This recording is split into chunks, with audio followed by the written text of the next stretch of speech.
Hej, Lea, počúvaj. Mali by sme si kúpiť nejaký šampón, lebo už sme tak špinaví, že ja neviem proste. Musíme si skúpiť. Hej Teo, počúvaj ma, ako si chceš skúpiť šampón, keď naši páničkovia nám nechcú ísť kúpiť. My im to nevieme povedať. Nevadí, tak tam pôjdeme sami na aute. Čo si prišiel o rozum, však ako chceš naštartovať auto? Ako chceš riadiť to auto?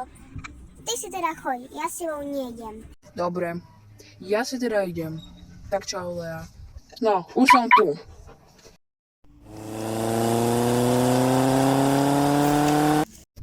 No a teraz kam sa mám vybrať? Aha, tam asi kde je ten zvierací obchod. Dobrý deň, čo potrebujete? Dobrý deň, ja by som potreboval psí šampón.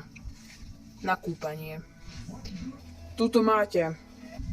Ďakujem vám krásne.